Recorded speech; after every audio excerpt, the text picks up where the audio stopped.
بسم الله الرحمن الرحيم يا أيها الناس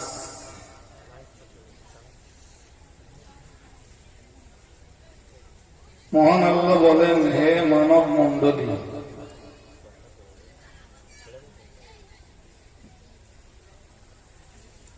মানব মণ্ডলী বলতে কেউ বাকি নেই, আল্লাহ সবাইকে ডাকছেন।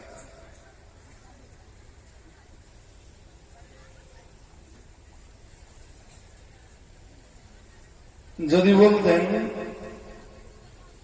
ইয়া আইয়ুহাল মুমিনুন,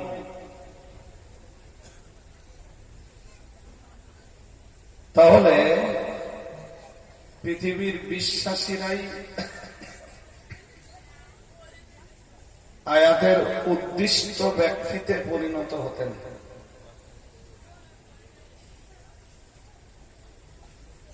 যদি আল্লাহ বলতেন ইয়া আইয়ুহাল মুসলিমুন, তাহলে কথাটা হতো শুধু মুসলমানদের জন্য।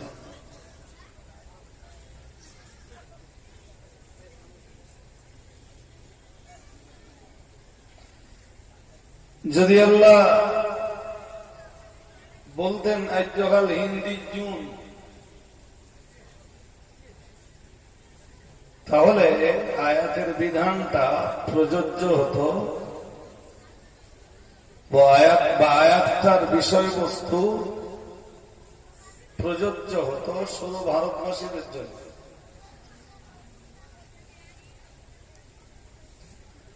তা না বলে আল্লাহ বললেন ইয়া আইয়ুহান নাস, হে মানব মণ্ডলী।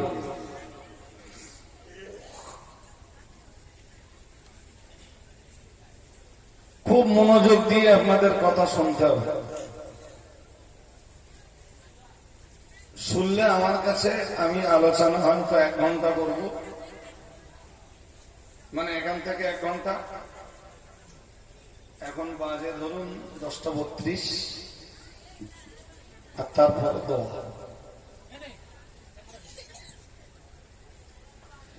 এই 1 ঘন্টার আলোচনা আপনাদের খুব গভীর অ্যাটেনশনের সাথে নিতে হবে।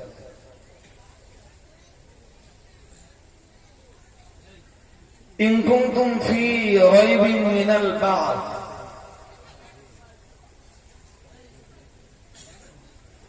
বা'থের ব্যাপারে যদি তোমাদের কোনো সন্দেহ হয়।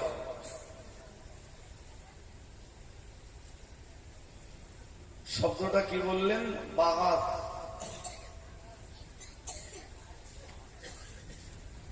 ইন কুনতুম ফি রাইবিন মিনাল বা'থ, বা'থের ব্যাপারে তোমরা যদি কোনো সন্দেহের ভিতরে পড়ে থাকো, তাহলে জেনে রাখো ফাইন্না খালাকনাকুম মিন তুরাব, নিশ্চয়ই আমি আল্লাহ তোমাদেরকে সৃষ্টি করেছিলাম মাটি থেকে।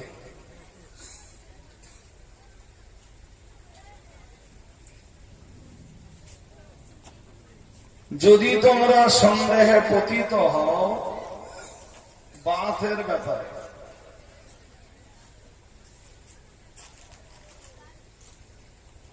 এবারে বুঝুন বা'থটা কি।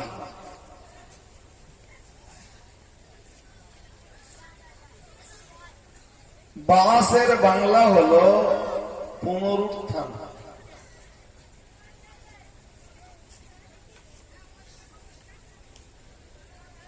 পুনরুত্থানটা কি? পুনরুত্থান কথাটাও বাঙালিদের কাছে বেশ কঠিন একটা শব্দ,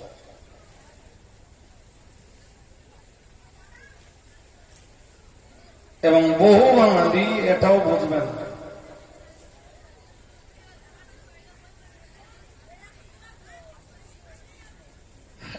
একজন মানুষ মারা গেলে আমরা সেই মানুষটাকে খবর দিয়ে রেখে আসি।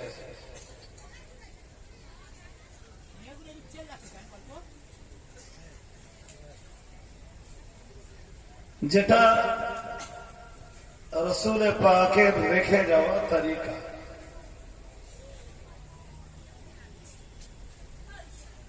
কিন্তু কবরের ভিতরে রেখে আসবার পরে আমরা জানি না কবরে তার কি হয়।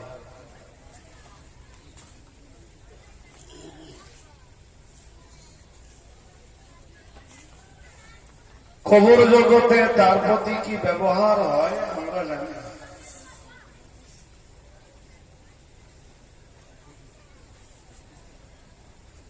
না কবরের চিত্র দেখবার মতো চোখ আমাদের আছে, আর না কবরের এই দৃশ্য বা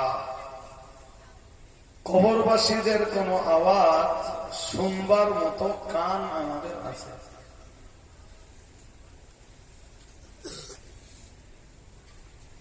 কিন্তু এটা কোরআনুল কারীম থেকেই স্পষ্ট যে আবার একদিন আল্লাহ আমাদের এই দেহটাকে গড়বেন এবং কবর থেকে আমাদের সকলকে উঠতে হবে।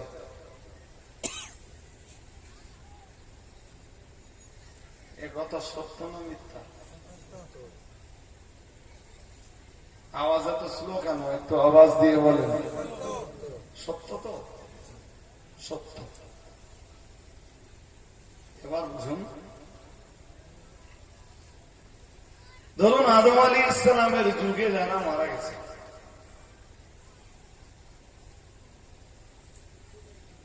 এখান থেকে ব্যাকে গেলে আমাদের রাসূল পর্যন্ত গেলে 1400 1450 কম বেশি 1500 বছর, কম বেশি 1500 বছর।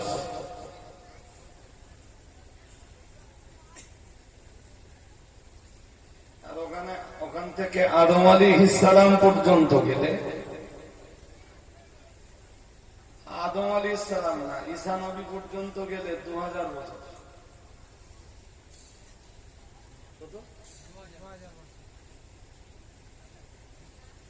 তো ঈসা আলাইহিস সালামের যুগে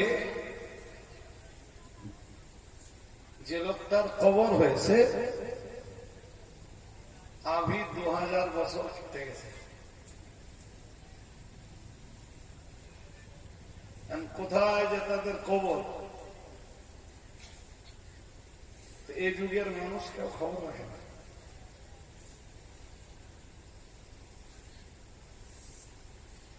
এই পৃথিবীতে আল্লাহ অগণিত নবী রাসূল পাঠিয়েছেন। কেউ বলে 1 লাখ, কেউ বলে 2,24,000। শুনেছেন না? হ্যাঁ না বলেন, শুনেছেন তো? ধরে নেন আমরা সংখ্যা নির্ধারণ না করে অসংখ্য অগণিত নবী রাসূল, মাত্র কয়েকজন নবী রাসূলের কবরের সন্ধান আমরা পাই।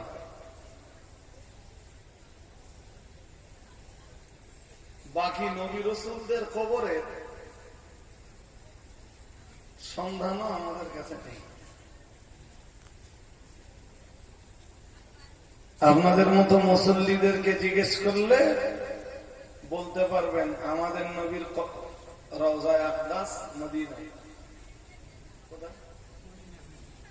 জোর করে বলেন, কোথায়? মদিনা। মদিনায়। আচ্ছা বলুন তো মুসা নবীর খবর কোথায়?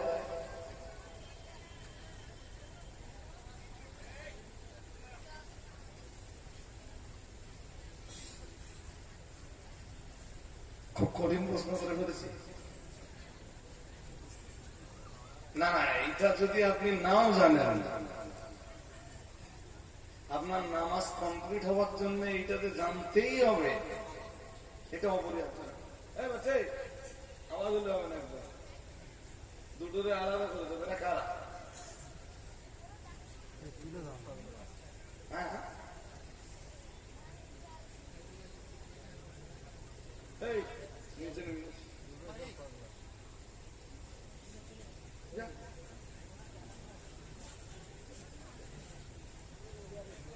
যাক,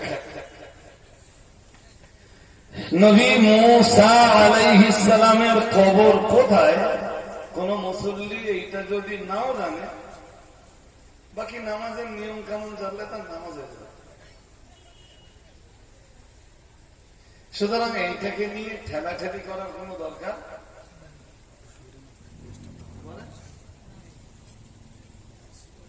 এমনি দেখবেন সাধারণ মানুষদের ভিতরেও ধর্ম নিয়ম ভিতরে ঠেলাঠেলি আছে। দুজনের কেউ কিছু জানে না, অথচ দুজনেই ঠিক ঠিক, দুজনের দুই হুজুরির ভক্ত।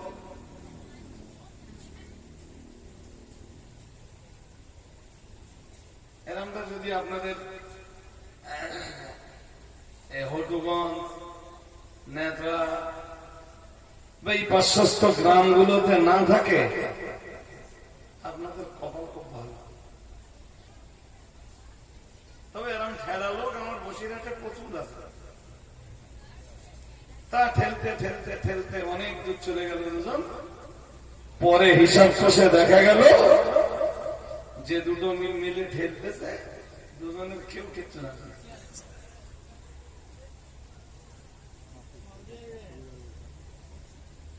সূরা ফাতিহাটা জিজ্ঞেস করুন, পড়তে পারবো। জিজ্ঞেস করুন উযুর ফরজ কটা, হয়তো জানে না। চাচা তোমরা তো ধর্ম নিয়ে চার দোকানে বসে খুব বিতর্ক চালাচ্ছ। চাচা গোসলের ফরজ না খোকা, আমরা মুরগি শুরু করবো কত জিজ্ঞেস করলে হয়?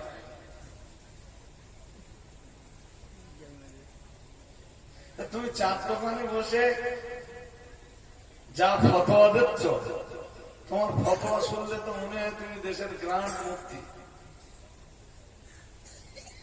অথচ তুমি যে গোসলের ফরজ জানো না, এখন লজ্জা লাগে না?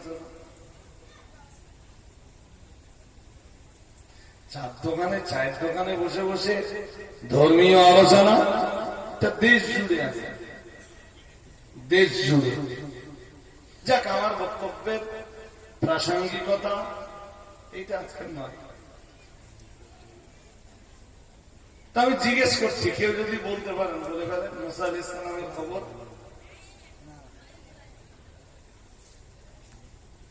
অনেকেই জানেন, আমাকে জেনে নেন। নবী মূসা আলাইহিস সালামের খবর বাইতুল মুকাদ্দাস থেকে ঢিল ছড়া দূরত্বে।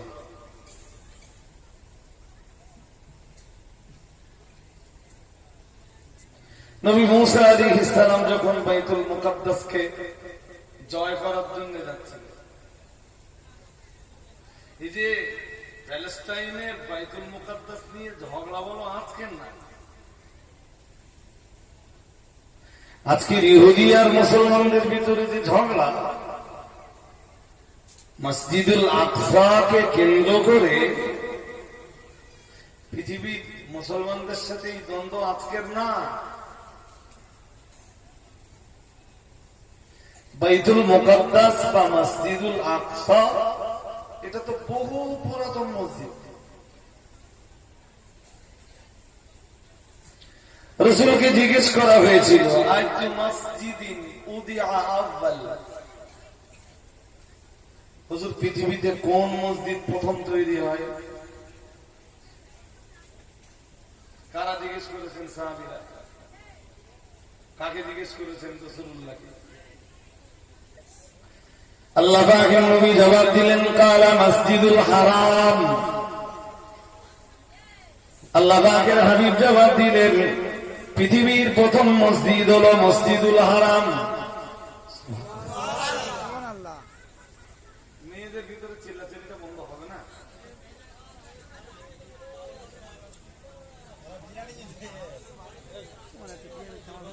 মায়েরা, আমি 1 ঘন্টা ওয়াজ করবো, একটু 1 ঘন্টা একটু জবান বন্ধ করা যাবে না?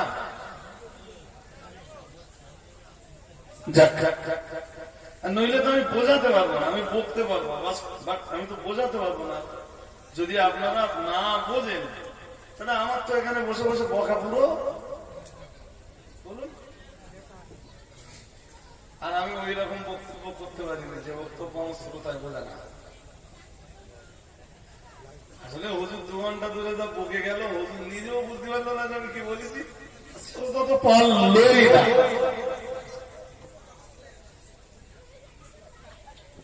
আমি ওই ক্লাসের ছাত্রও না, মাস্টারও না, কোন যুগে ওই ক্লাসের ছাত্র ছিলাম না যে আমি বকে যাবো 2 ঘন্টা পরে আমারে যদি লোকে জিজ্ঞেস করে যে তুমি কি অস্ত্র করে, আমি বলতে পারবো না। হুজুর নিজেও জানে না আমি কি অস্ত্র।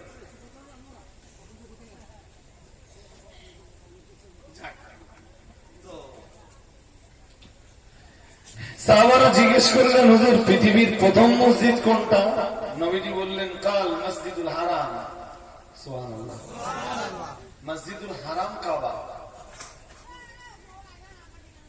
মসজিদুল হারাম আল্লাহ পাকের নবী সাহাবীরা আবার জিজ্ঞেস করলেন, সুম্মা আইয়ু ইয়া রাসূলুল্লাহ, ইয়া রাসূলুল্লাহ, ইয়া হাবিবাল্লাহ, হুজুর তারপরে পৃথিবীর কোন মসজিদ? হুজুর কাবা শরীফের পরে এই লোক ঠিকই ধরেছে, এই যে পেছনে গেছে কটা আছে, ওই কটা চিল্লাচ্ছে। ওদেরও বাড়ি বলে মুসলমান। আজকে এখানে যারা আছে একটারও 10 পাড়ের বাড়ি না, চাই এখানে বসু, চাই নাই বসু। বাড়ি সব কোথায়? যেগুলো দেখবেন খাবারের দোকানে ঘুরতেছে, ওদেরও বাড়ি মুসলমান পাড়া। বাট ওরা কিছু নাও যদি জানে কোরআন হাদিসে, তাও ওদের জীবনে কোরআন হাদিস দরকার হবে না। ধর্ম করার ইচ্ছা নেই তো, ধর্ম করার ইচ্ছা না থাকলে সে কোরআন কি কেন রাখবে? মরে যাবার পরেও আমরা যেদিন কোরআন শরীফ পড়ে দেব, তোমাদের আর কাজ হবে না। এটা একদম সহজ ফর্মুলা।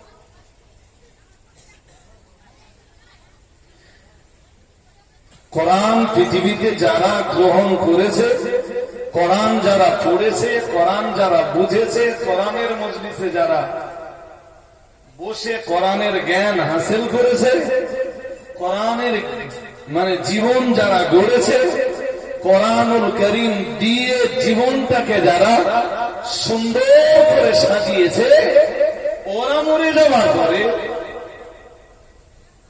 কোরআনের দ্বারাতে ওরা উপকৃত হবে ইনশাআল্লাহ। বলুন, একটু আওয়াজ তুলে বলুন না ইনশাআল্লাহ। যেন মনে হচ্ছে আমি তো জোর জোর করে আপনাদের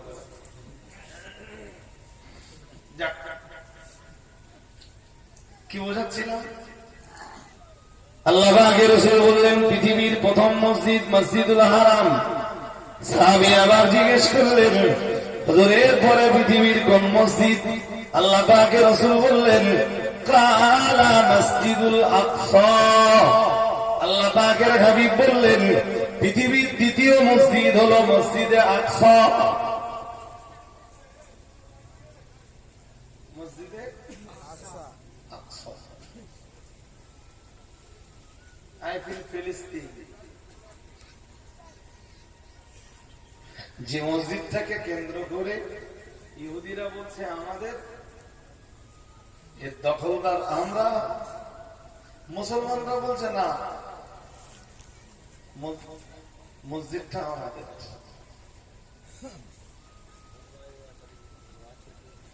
ঝগড়াটা তো এই জায়গায়। ইহুদিরা একটা সময় ছিল ফিলিস্তিনের শরণার্থী। গোটা পৃথিবীর কোন রাষ্ট্র যখন ইহুদিদের জায়গা না দিল, ফিলিস্তিন খুব দয়া টয়া করে বললে, ইহুদিরা পৃথিবী জুড়ে যখন মার খাচ্ছে, আমরা ওদের একটু জায়গা দিই।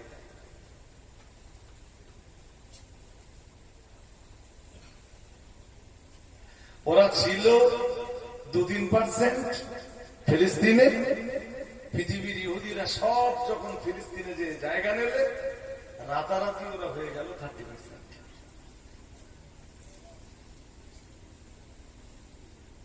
ক্রমে ক্রমে দিনে দিনে দিনে দিনে শক্তি সঞ্চয় করতে করতে করতে করতে ইহুদিরা এক সময় দাবি দিল আমাদের আলাদা রাষ্ট্র দিতে হবে। আসলে রাষ্ট্রটা কাদের? ওদের মাতৃভূমি, ওদের জন্মভূমি। ওরা দয়া করে ইহুদিদেরকে জায়গা দিল।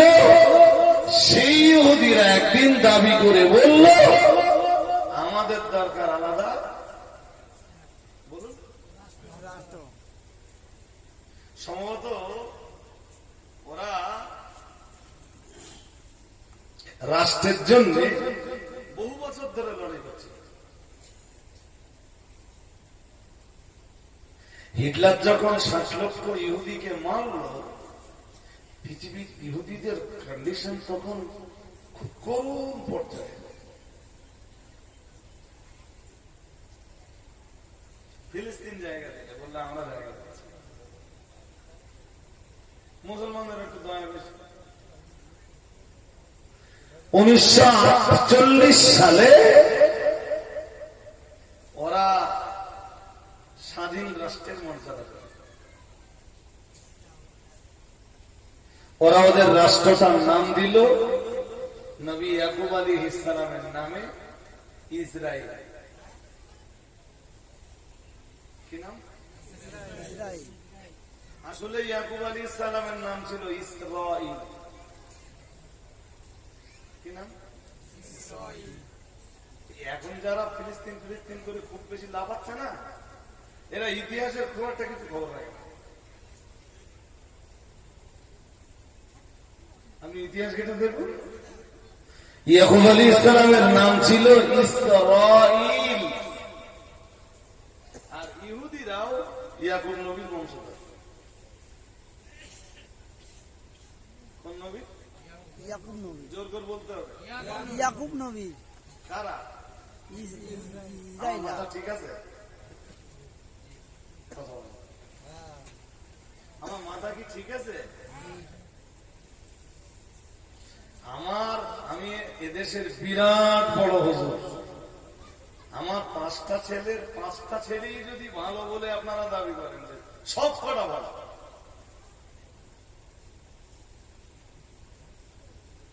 এই বিশ্বাস যে জনগণের ভিতরে, সেই জনগণ কেমনে বলতে পারে যে ইয়াকুব আলী ইহুদিরাও ইয়াকুব আলাইহিস সালামের বংশধর?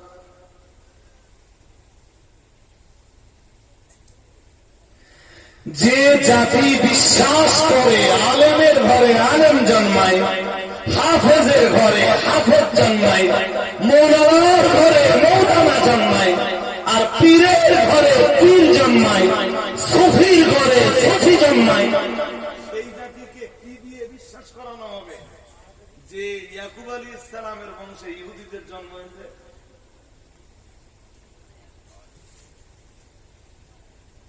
আমার কথা বুঝতেছেন নাকি? না অসুবিধা হচ্ছে? না, ঠিক আছে। ইউসুফ আলাইহিস সালামকে কুয়ায় ফেলার সময় যে ভাইটা ইউসুফ নবীকে সবচাইতে বেশি মেরেছিল তার নাম ইয়াহুদা। গল্প করতে কিছু বলবি? কোন প্রশ্ন আছে? আমি কি জানি, আমার অপশন প্রশ্ন থাকতে ভাই। অস শুনতে গেলে না ডিপ অ্যাটেনশন চাই, খুব গাঢ় মনোযোগ দিয়ে শ্রোতা কথা শুনবে, তবে তো যে তথ্যটা বলছিলাম তার চেয়ে আরো ভালো কিছু দেওয়া যায়, তখন দেওয়ার থেকে ভালো। তো ইউসুফ আলাইহিস সালামকে যেদিন 10টা ভাই মিলে কুয়ার ভিতরে ফেলেছিল, সবচাইতে বেশি শত্রুতা যে ভাইটা করেছিল, আর যে ভাইটা ওই দিন ইউসুফ আলাইহিস সালামকে সবচেয়ে বেশি মেরেছিল, তার নাম ইয়াহুদা। তার নাম ইয়াহুদা। সেও নবীর বেটা। ইয়াহুদার বাপকে? আরে বাবা, ইউসুফ তো ভাই, ইয়াকুব আলাইহিস সালাম। তো নবীর বেটা তো পিটতেছে কার? ভাই, নিজের ভাইরে পিটতেছে। খুব জুলুম অত্যাচার অবিচার করে শেষ পর্যন্ত অন্ধকার কূপের ভিতরে নিজের ভাইকে তারা ফেলে দিল। মা হয়তো আলাদা, বাবা তো এক। ইউসুফ আলাইহিস সালামকে সাহায্য করলেন আল্লাহ, যার কেউ নেই, যার কেউ নেই, তার সাহায্য করার কে আছে? আল্লাহ। সবাই বলে আল্লাহ। আর আল্লাহ বলেছে, আমি সেইগুলো এখন আর বলে জাস্ট সময় নষ্ট করতে চাচ্ছি না। আমার তো গোড়া গোড়ায় আবার কান্না করতে হবে।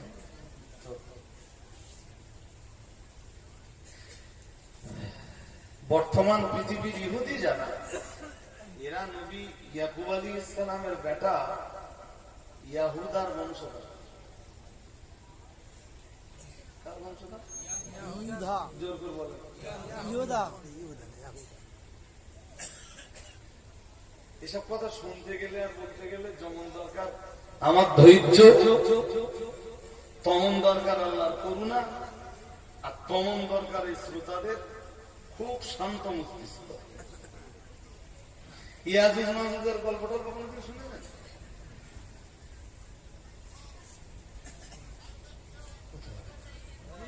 বলুন বলুন। ইয়াজুজ মাজুজের গল্প শুনেছেন? বাদশা সেকেন্দার জুলকারনাইন তাদেরকে পাঁচিল দিয়ে আটকে রেখেছে। শুনেছেন? শুনেছেন? জানেন ইয়াজুজ মাজুজ কার বংশধর?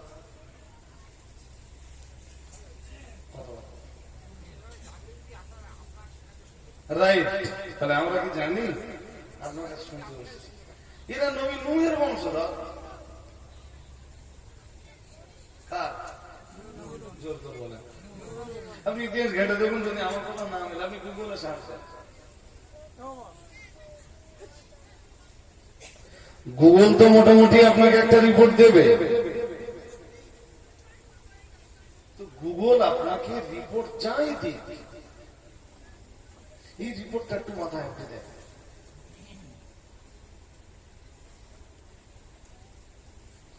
আমার যেটা বলার সেটা হলো কি জানেন, সেটা হলো মানুষ বহু ক্ষেত্রে ভালো জায়গায় লালিত পালিত হওয়ার পরও মানুষ বিগড়ে,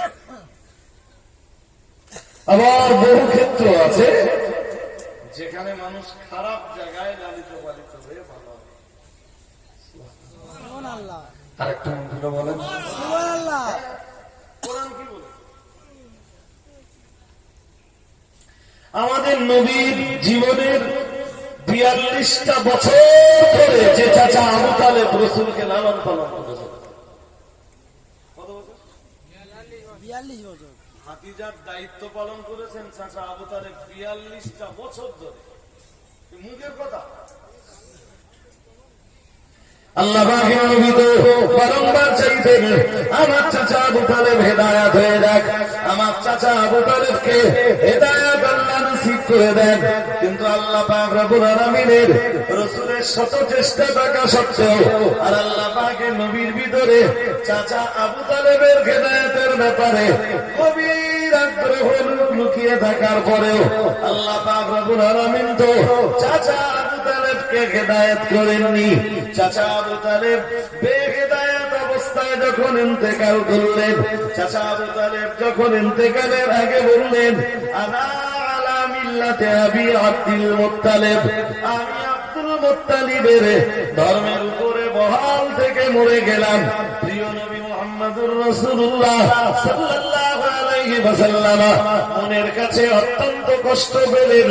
বারবার তো তিনি চাইছিলেন আমার চাচা আবু তালেব হেদায়েত হয়ে যাক, আল্লাহ আমার চাচা আবু তালেবের জন্য হেদায়েতটা আপনি নসিব করে দেন। কিন্তু ওই চাচা আবু তালেবের ইন্তেকালের সময়ও যখন কলেমাটা জুটল না, প্রিয় নবী সাময়িকভাবে যেন খুব ভেঙে পড়লেন। আল্লাহ পাক কোরআনুল কারীমের আয়াত নাযিল করে দিয়ে বললেন, ইন্নাকা লা তাহদি মান আহাবাত্তা। আল্লাহ পাক কোরআনের আয়াত নাযিল করে দিয়ে বললেন, ও নবী, আপনি যাকে ইচ্ছা করেন আমি আল্লাহ তাকে হেদায়েত দেই না, আপনি যাকে পছন্দ করেন হেদায়েত আমি তাকে দান করি না। ওয়ালাকিন্নাল্লাহা ইয়াহদি মান ইয়াশা। মহান আল্লাহ জানিয়েছেন, বরং আমি আল্লাহ যাকে ইচ্ছা করি হেদায়েতটা তো তার নসিবেই কবুল হয়ে যায়।